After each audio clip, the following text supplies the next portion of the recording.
Um, pertemuan 12 itu harusnya, ini bukan 11. Konkurensi. Nih, proses multiple. Um, the basic principle of how to design operating system is how to manage the processes and the threads. It talks about multi-programming, multi-processing, and distributed processing.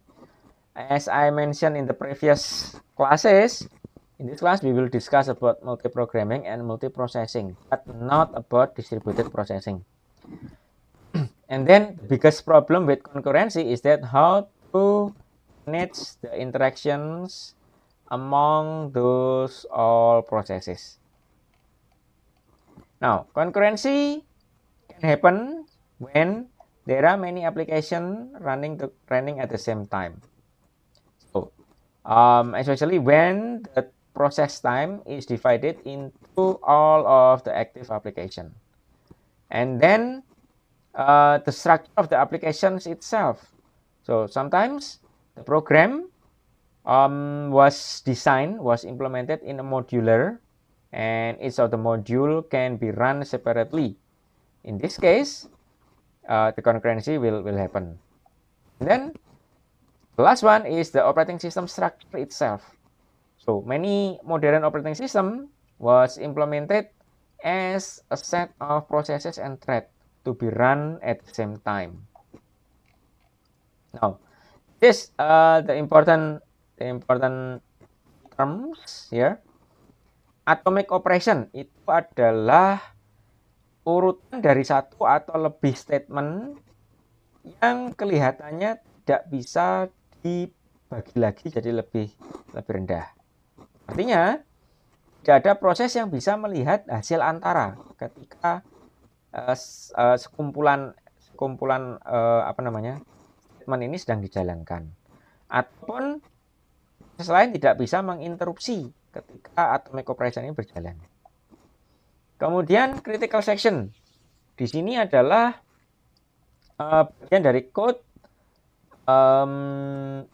dari sebuah proses yang membutuhkan akses ke shared resource yang sharing bersama.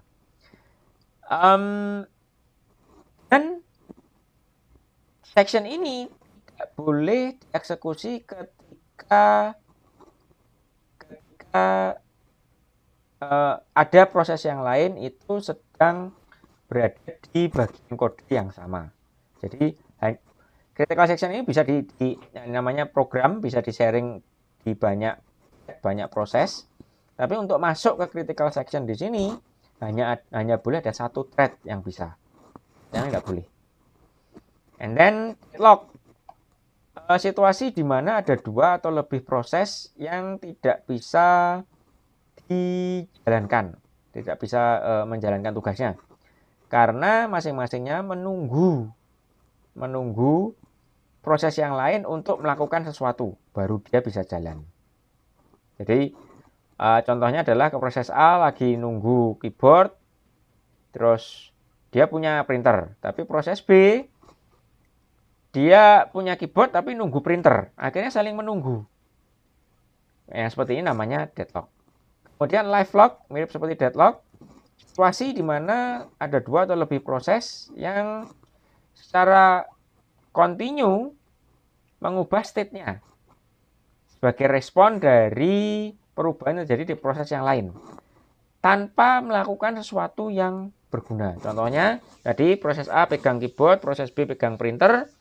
Dia lihat, si proses A lihat, proses B butuh keyboard, aku lepas, aku butuh printer. Tapi proses B butuh keyboard, aku lepas. Nah, ketika si proses B lihat di saat yang bersamaan, proses A butuh printer yang aku pegang, tapi aku butuh keyboard. Oke lah, aku lepas printernya. Ketika dilepas, proses A ngambil printer, proses B ngambil keyboard. Kejadian kebalik. Masing-masing lagi nunggu lagi.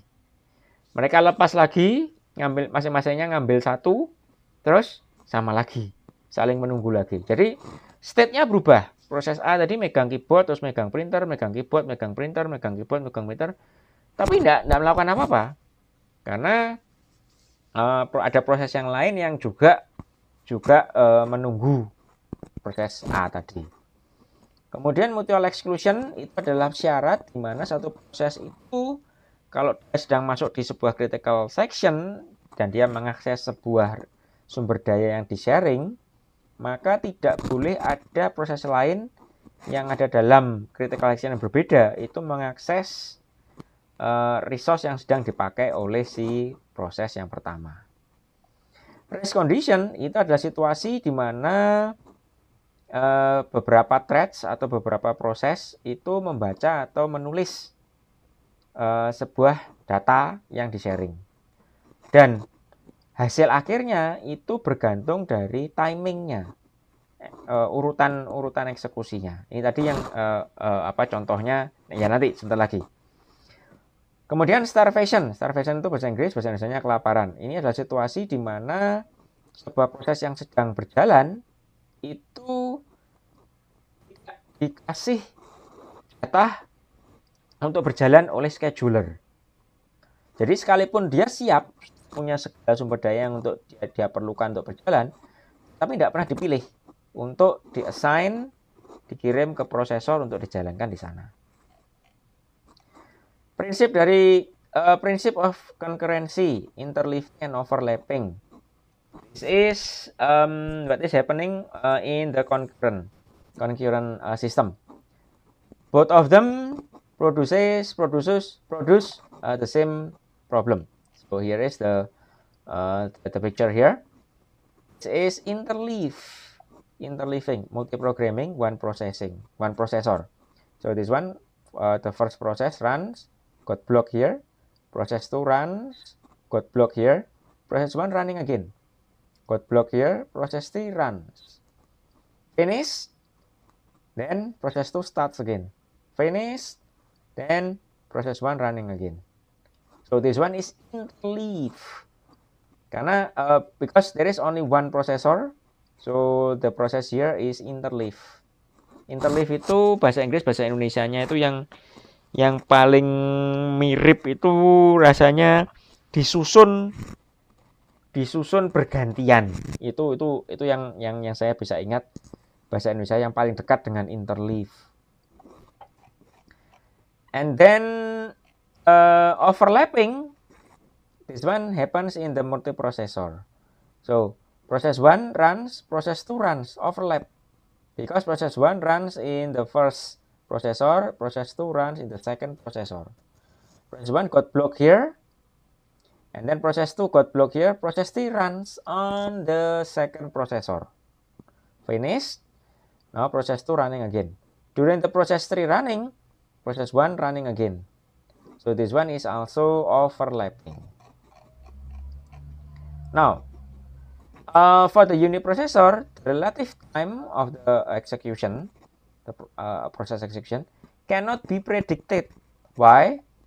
Because it can depend on the activity of the other processes being interleaved. So here, can we predict how long the process 1 will run? No, we cannot, because there are process 2 and process 3 running. And we cannot say whether process 1 will finish early without being interrupted by process 2 or process 3, or process 1 will be interrupted again and again by process 2 and process 3.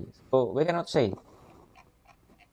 And then also depends on how the operating system handle interrupt. If there is interrupt while process 1 is running, what will happen? That depends on the OS mechanism. And then it depends also on the OS scheduling rules. Now, problem of the concurrency. It is sharing of the global resources. When we want to write a shared variable, then the sequence of the writing is very important. A big problem is that the writing is not complete. It's not complete because there is the activation and deactivation, blocking and running of other processes. And then the other problem is that how to allocate resource optimally in optimal way. And then it is difficult to find the programming error in the programming, because the result is not deterministic. This process 1 cannot run sequentially until finished. It can be interleaved with other processes. And thus, the error itself cannot be easily reproduced, not reproducible, because even with the same input, the output might not be the error, because the writing or the reading of the value might be different for every single runtime. Now, this is the simple example. There is a echo function here. It gets character from the user input and then put it in the cin variable, and then the value of cin copied into chout, and then outputted chout using put char. Now here in the multiprocessor, there is process 1 getting the first input and then put it in the cin, and then it got blocked. Process 2 running, get char, put it into cin. Here process 1 get A as the input. Process 2 got B as the input. Because the cin here refers to the same variable, value of A here got overwritten by the value of B here. So when process 1 copied the value of cin to chout, the value of chout is B. Here the value of chout is B. And then put char outputting chout, it will output it B. This one will output B. So here for process 2 it is correct. The input B, the output B. For process 1 it is not. The input is A and the output is B. Now, is there any question first? Is there any question? Okay, let me continue.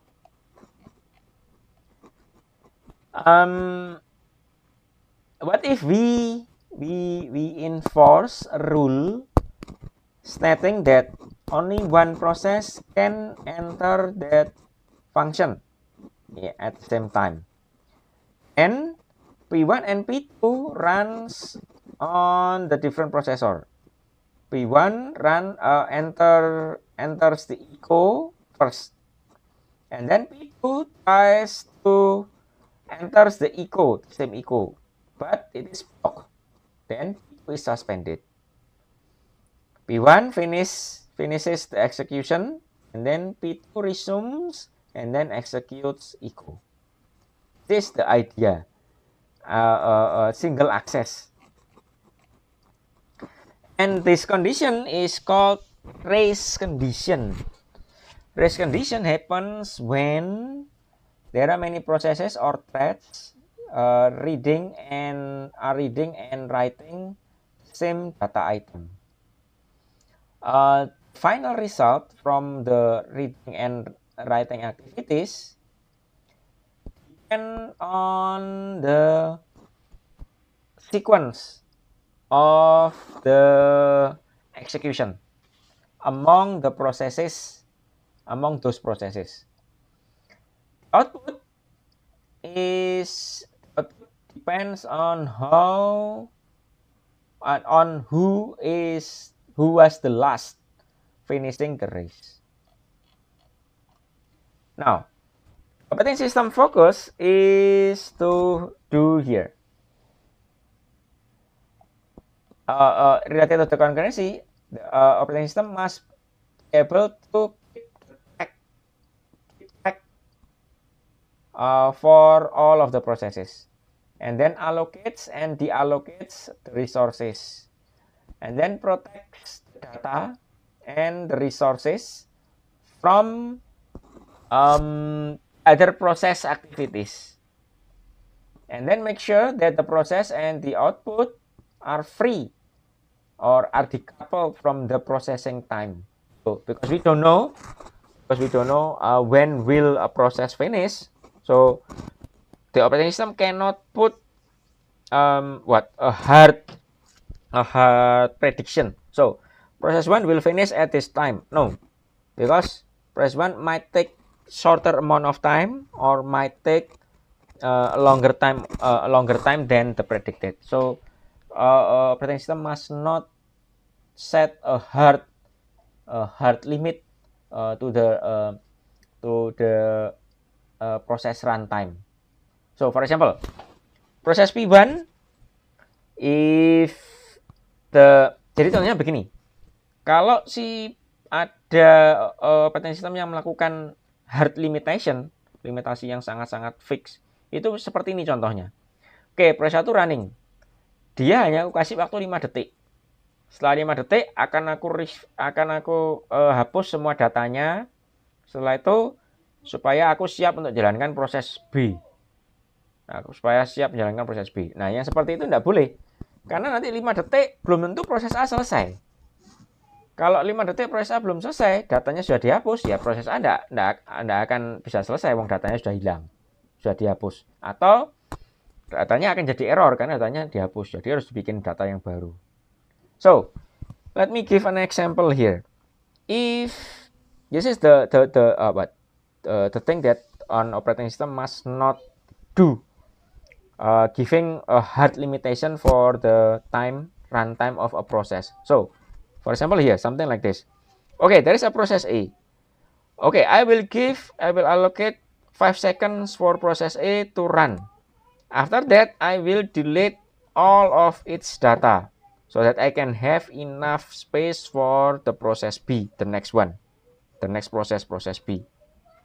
So, in this case, if the process A has not finished in 5 seconds, the operating system will delete all of its data. In this case, chaos ensues because the data is not there when the process I is still running. So that's why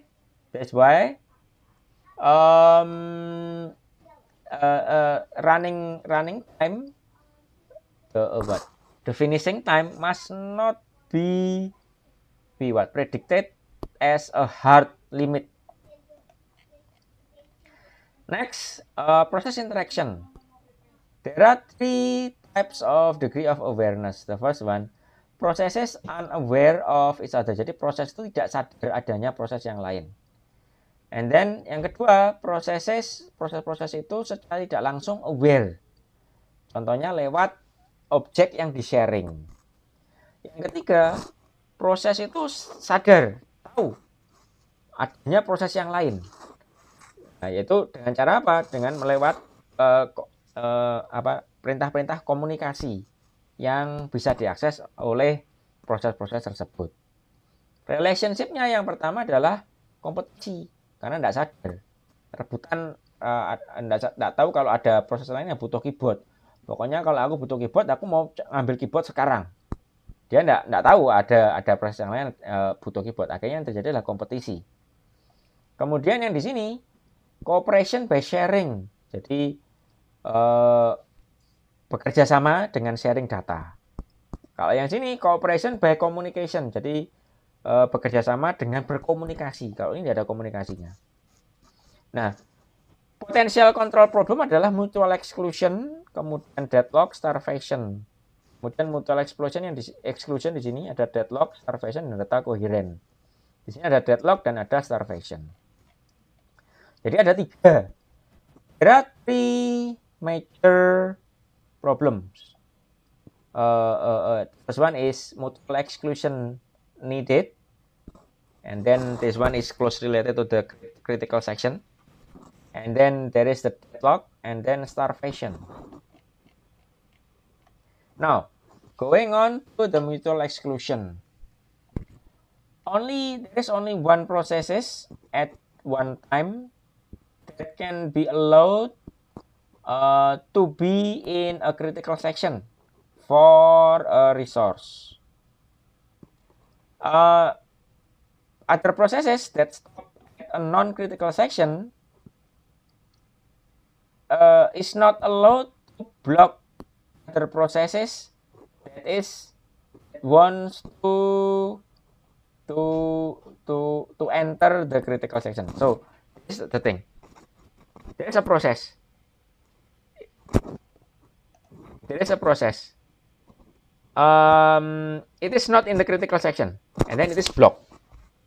Not running anymore. It is blocked here. In block condition, it cannot be allowed to block other to access a particular resource because it is blocked. Next, for mutual exclusion, there is no deadlock or starvation happening.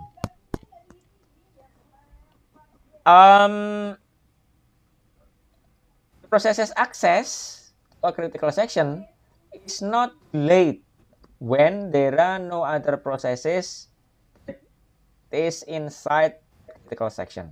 So whenever one process wants to enter a critical section, as long as there is no other processes, then it must not be delayed. It must go directly. And then there is no assumption on how the process will finish. When the process will finish, and then how many processes will be there. And then process will stay in the critical sectionnya, in its critical sections only in a finite time. So when a process, ketika ada satu proses itu sudah ada di dalam critical section, maka waktunya itu harus terbatas. Jangan sampai tidak terbatas, karena kalau tidak terbatas dia berhenti di situ. Akhirnya semua yang lain akan menunggu dia. Nah, dia harus dibatasi oleh operating systemnya. Now, mutual exclusion about disabling interrupt. Uniprocessor can only allow interleave. Here, disabling interrupts guarantees the mutual exclusion, disabling interrupt. Karena kalau yang uniprocessor dia jelasnya bisa interleave, dia nggak bisa overlap. Nah, akhirnya yang membuat mutual exclusion ini tidak dapat terjalan itu cuma satu kalau di uniprocessor, yaitu adalah interrupt. Nah, cara mudahnya kalau prosesornya cuma satu, ya tinggal interruptnya di disable, selesai. Maka nanti mutual exclusion ini bisa dicapai. So, for uniprocessor, the only problem for reaching this mutual exclusion condition is interrupt. So in this case, when the interrupt is disabled, then the mutual exclusion can be reached. In this case, process is running until it's invoking one OS feature, one OS service, or until it is interrupted. So here, disabling interrupt guarantees a mutual exclusion. However, this method will not work in the multiprocessor system, and where there are more than one processor.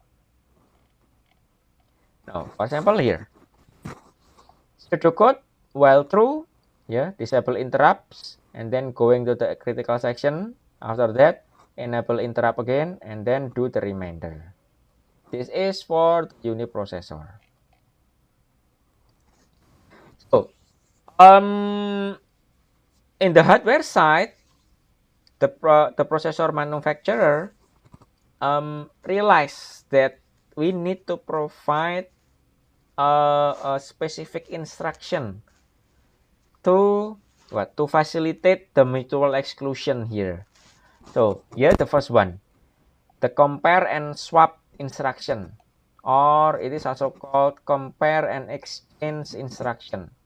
Basically exchanging the values, but it is supported by the hardware, by the processor itself, not by the software. So this is the instruction, the program. Integer compare and swap, int integer word and integer test file, integer new file. Here it creates old file and then it copies the values from word into old file, and then it will be compared with test file, old file with test file here.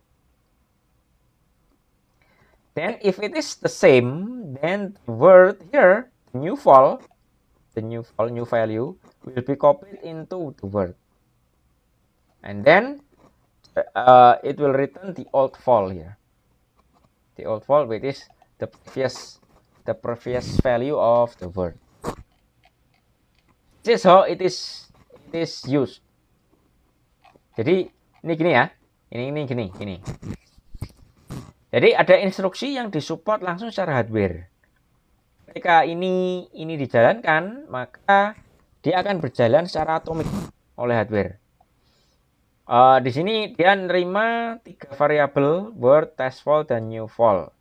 Dia bikin variabel internal old file, word ini di copy ke old file, terus di compare. Old file sama test file-nya di sini sama enggak? Kalau sama, new file-nya dikopikan ke word. Terus dia yang di return adalah nilai word yang sebelumnya. Ini penggunaannya. This is how it is used. In the main, there is this one. Up until this one first. This one first. Constant integer n is the number of the processes. Let's say 5 or 10 or 100. And then it also declares bold as integer. Here in the main, bold set to be 0. And then par begin here is the instruction to begin a parallel or concurrent processes. P1, P2, Pn. P1 here, this one, P1. P2 here number 2, Pn, and up until n. Let's say 5. And then one running. While true, it has to compare and swap. The variable is bold 0 compared with 0. If the bold is 0, then bold here will be 1. The bold if 0, it is the same. If it is the same, then new file will be copied to the word. Maka bold here will be the 1 here will be copied to the bold and then compared to 1. Because it is true.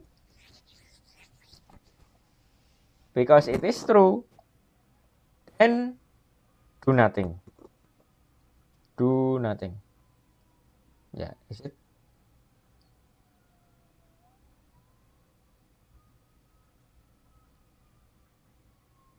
Do nothing. Wait, let me think. Bold 0, 1.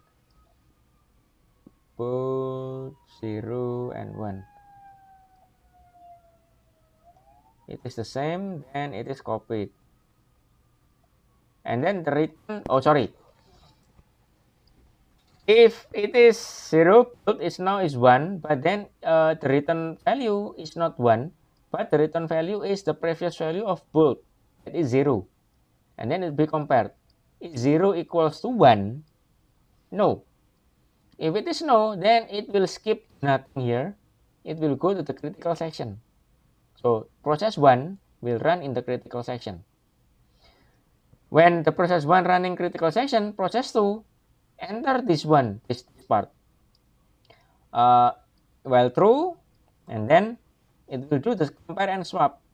In this case, bold here, value of bold here is 1 now because it has been changed by P1.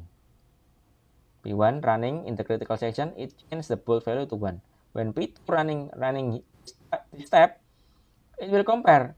Is 1 equal to 0? No. Then it will return 1 here. Is 1 equals to 1? Yes. It is yes, then it will do nothing here. It will not do the critical section because P1 is still in the critical section. P2, P3 up until Pn will do nothing until P1 finishes. When P1 finishes, bolt is set to 0 again. And then when P2 running, it says bolt 0. Compare with 0, it is the same.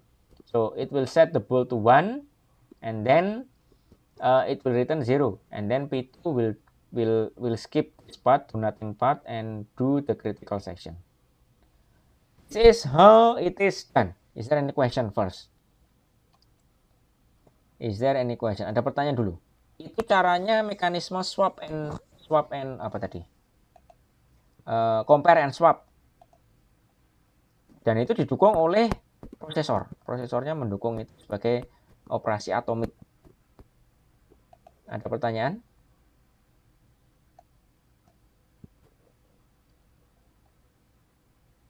Oke, lanjut. Kemudian instruksi exchange ini model yang mirip. This is a similar mechanism using exchange instruction. Again, this instruction is hardware supported. It is supported by the processor. So here, exchange ENT register and ENT memory. It creates a temporary variable here, and then the memory is copied in the temporary. Register values put into the memory, and then the temporary put in the register. This is the example of how it is used. Here again, constant n is the number of the processes in the bolt. In the void main, bolt is set to 0 initially, and then parallel begin, concurrency begin with process 1, process 2 up until process n. Here inside P here, int key I set to 1. While true, do exchange between key 1 and bolt. So here, because key 1 is 1, bolt now is 1. And while key 1 does not equal to 0, then it will do the critical section. After that, bolt set to 0 and then do the remainder. So wait, how do it block the other processes? Wait, let me check. Do exchange.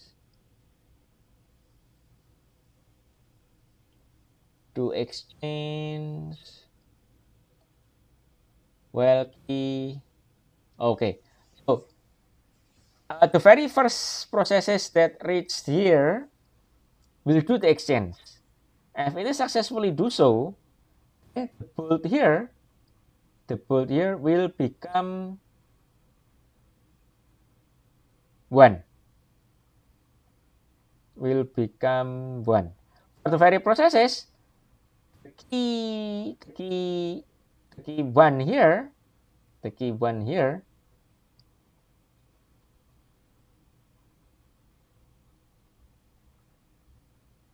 wait, 1,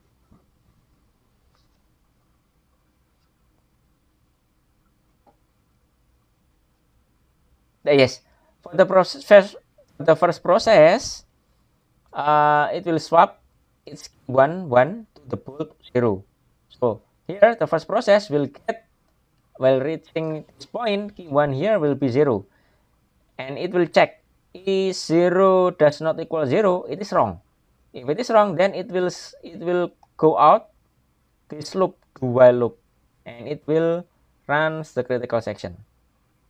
However, because the bolt here is now 1, the processes P2 up until Pn, P2, P3, P4 up until Pn, when we do the exchange, then the key here will be 1. And when it is checked is 1 does not equal to 0, it is true. So they will do the exchange again and again in this loop, until the process 1 finish the critical section and set bolt to 0. At that point, one of the processes here will do the exchange and get 0, and then it will do the critical section for their process. Ada pertanyaan dulu. Ada pertanyaan dulu di sini. Ada pertanyaan dulu di sini.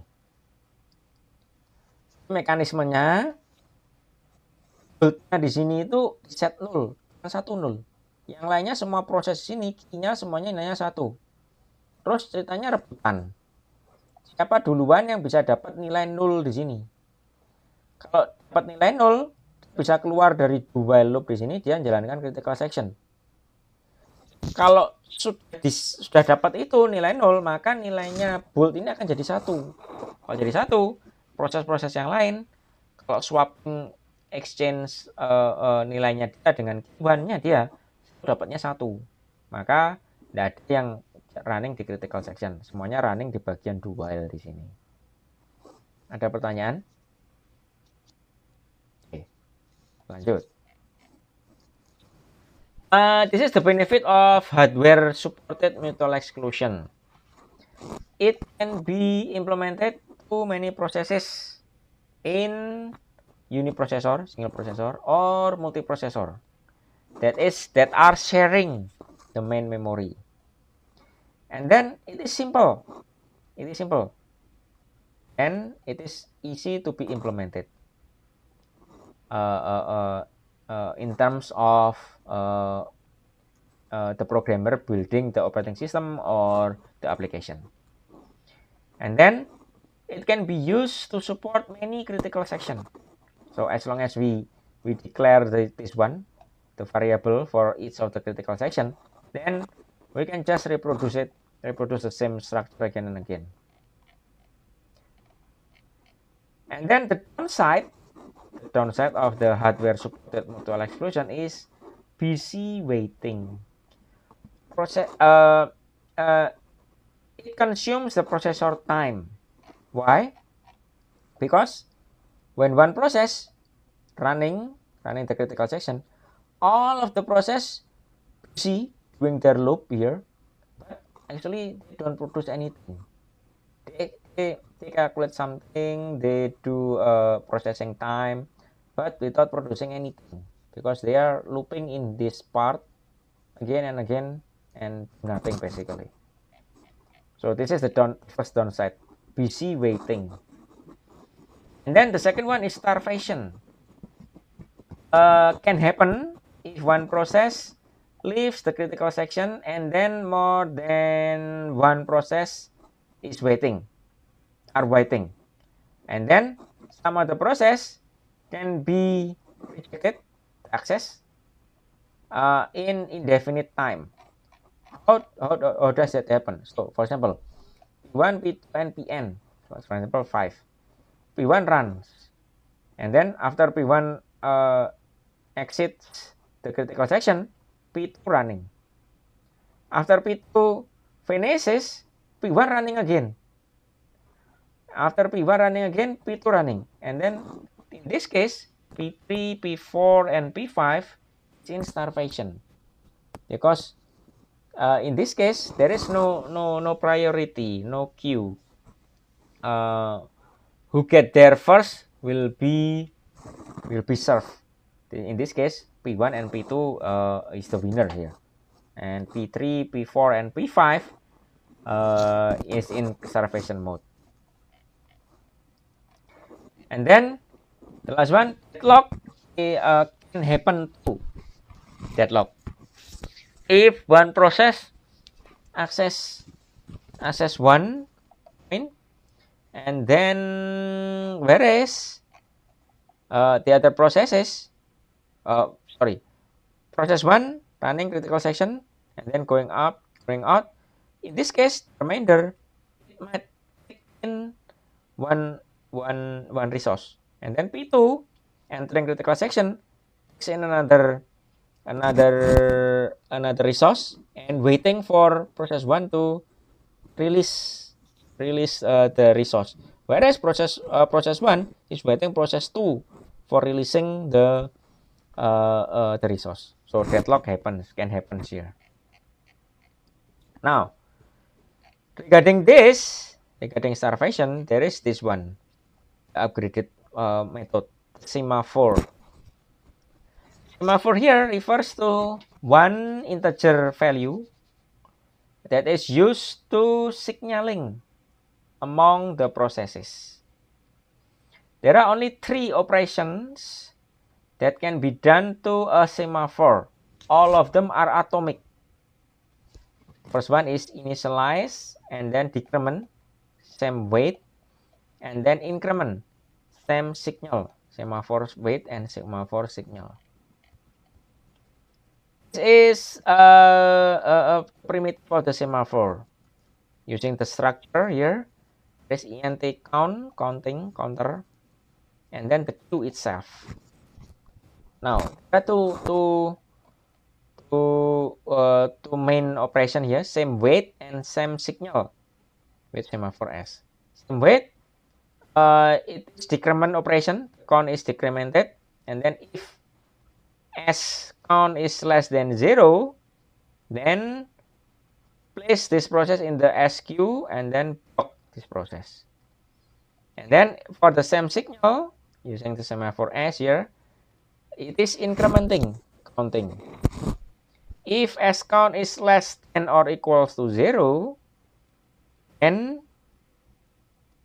remove a process P from SQ and then place process P on the ready list. Jadi ini contoh yang sederhana, paling sederhana. Nah, implementasinya di sini. This is the first implementation using semaphore binary semaphore. Here, the structure is using enumerate between 0 and 1 value. For same weight, decreasing. If S value is 1, then it will be 0 because decrement here. Else, if the value is 0, then place this process in the S queue and then block. And then this one is for same signal increment. If SQ is empty, then S value is 1. And then else remove a process P from SQ and then place process P on the ready list. So there are 4 possibilities here. Whether the first is for the same weight, 2 for the same weight, and then 2 for the same signal. It depends on the value of the S value, whether it is 1 or 0. So there are 4 possibilities here. The operation is same weight and same signal. Now, queue are used to handle the waiting processes in a semaphore. There are 2 types. On about how to take out or how to delete a process inside the queue. For the strong semaphore, it uses FIFO approach, first in, first out. For the weak semaphore, it doesn't set how the sequence on how to delete the items in the queue. Here, for example, the processor is A, and then S is 1. Because S is 1, A here goes directly to ready queue, and then B is running. S now is 0. Because S now is 0, when D is running, D runs, and then B is blocked, then B will go to the block queue. S is -1. And then when S is 0, B goes to the ready queue. When S is 0, here when it's blocked, it goes to the ready queue. And then here in this case, C, A, and B is blocked here because S is -3. And then in this case, C going here, B is still running here, and then the S is -2. Now, How we use semaphore to implement to reach the mutual exclusion. Here there is integer n, the number of the processes, and then semaphore s is set to 1. In the main process, there is this one, par begin P1, P2, and Pn up until Pn. In each of the P, there is integer e here, and then while true, same weight s. Same weight s. Here, when P1 running first time, it reaches this first the same weight as here. It will check according to the same weight here. If s is 1, then s value is 0. Going here, it will do the critical section. It will do the critical section. When P1 is in critical section, P2 enters same weight s. Now s is 0. S is 0. P2 execute the same weight. Weight s is 0. It goes to here, else. Place this process to SQ. Block this process. Because P1 is still running and P2 has encountered the S is 0, then P2 will be blocked. P2 will be blocked. And so similar thing happens for other processes. Up until when P1 exit critical section here, and it will execute same signal S. Here, going back here, same signal S. It checks is Q is empty. If not, then remove a process P from SQ. Wait. Semaphore S. Yes. Semaphore S. No. Semaphore S here, and then SQ is empty. Apakah empty? No, it is not, because there are other processes in the queue. Then it sets S dot value to be 1. To be 1. To be 1, and then do the remainder. Because the S is 1, then the other P will do the same. Wait, let me check again.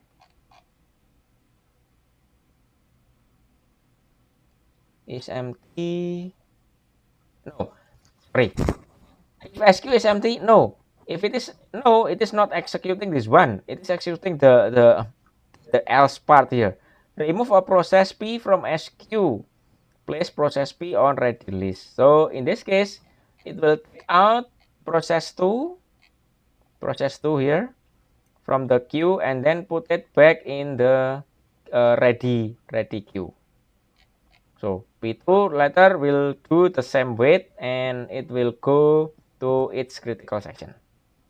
So this is semaphore. This is example. This is how it happens.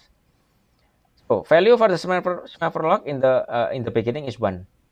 A enter same weight first, locking. But arrow is critical region. This is normal execution and then it is blocked.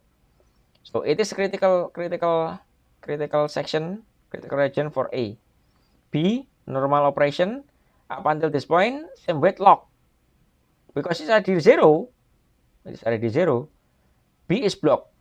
And then various semaphore lock is now decrement into -1. Here C running up until this point, it executes same weight lock. Because it is not 1, it is -1 here. C is also put in the queue. And the value of the lock is -2. At this point, A finishes, it calls same signal lock. It is incremented from -2 to -1. And then B running here, entering the critical section. B finish here, calling same signal log, it is 0 now. Because it is 0, C can run. C can run. Running here, finish log. When it is exiting, its value of the semaphore returns to 1. Returns to 1. Note that normal execution can proceed in parallel.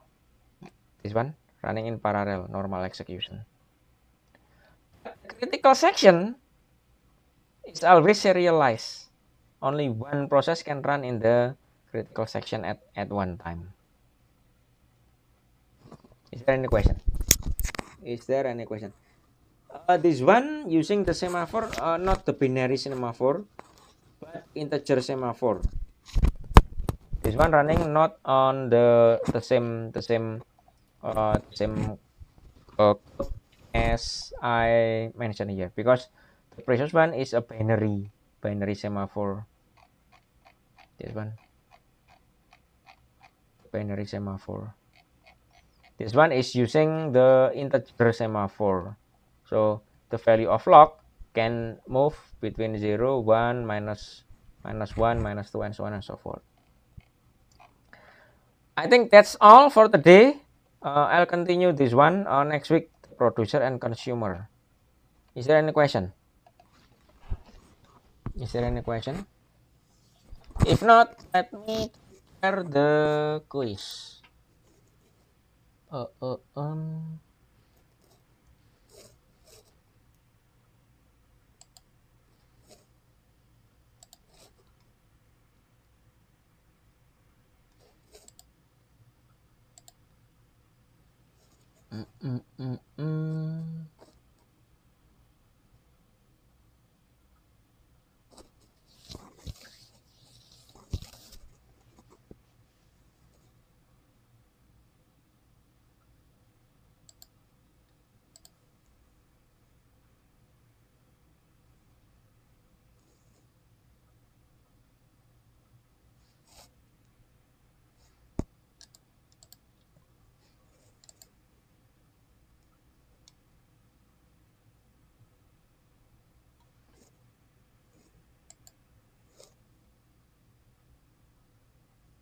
Oke, jangan lupa login dengan akun Trunojoyo ya.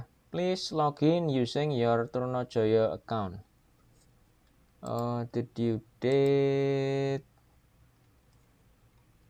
I set it to be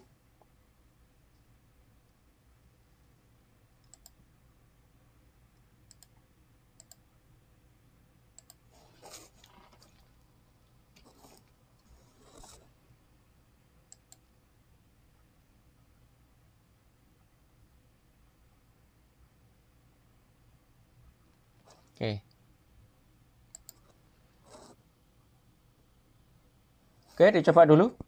Bisa diakses atau tidak di tempatnya. Kalau tidak bisa diakses, tolong bilang ke saya.